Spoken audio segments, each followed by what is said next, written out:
ஹல்லேலூயா, ஹல்லேலூயா, ஹல்லேலூயா. உங்களுடைய வாழ்க்கையில கர்த்தர் ஒரு நோக்கத்தை வைத்திருக்கிறார் தேவனுடைய பிள்ளைகளை.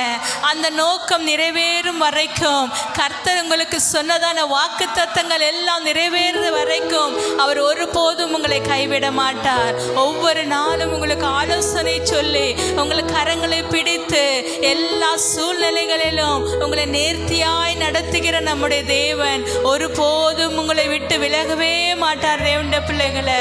ஹல்லேலூயா, ஹல்லேலூயா, ஹல்லேலூயா. கர்த்தர் உங்களுடைய வாழ்க்கையில செய்ய நினைத்தது அது ஒருபோதும் தடைப்பட்டு போகாத தேவனுடைய பிள்ளைகளை. எத்தனை பேர் விசுவாசிக்கிறீங்க? எல்லாரும் உற்சாகமாக இந்த பாடலை பாடி அவருடைய நாமத்தை நாம் மகிமைப்படுத்த போகிறோம். ஆமென்.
சொல்லுவோம்.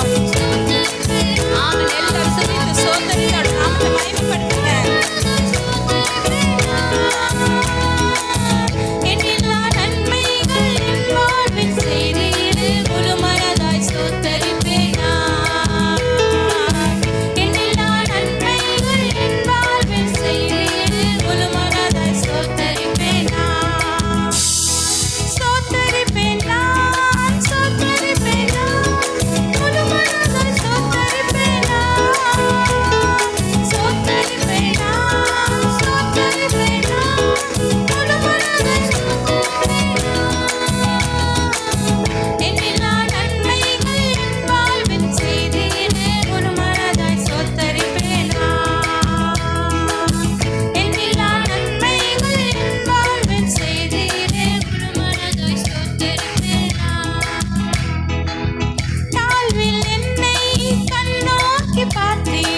எத்தனை பேர் இந்த கால வேளையில் சொல்கிறீங்க உங்களோட வாழ்க்கையில் கர்த்தர் எவ்வளவு நன்மை செய்திருக்கிறார் தேவனுடைய பிள்ளைகளை. ஒவ்வொன்றாக எவ்வளவு நன்றி சொன்னாலும் போதாது. கர்த்தருக்கு எவ்வளோ ஸ்தோத்திர பலிகளை செலுத்தினாலும் போதாது தேவனுடைய பிள்ளைகளை. நம்மளை ஒவ்வொரு நாளும் ஆண்டவர் உயர்த்தி உன்னதத்திலே நாம் வைத்திருக்கிறார் தேவனுடைய பிள்ளைகளை. ஒருபோதும் நம்மை மறவாமல் இருக்கிறார். நல் மேய்ச்சலுக்குள்ளாக நம்மை நடத்துகிறதான தேவன் அவர் எவ்வளவு நல்லவரும் பரிசுத்தருமாய் இருக்கிறார். அல்லேலூயா.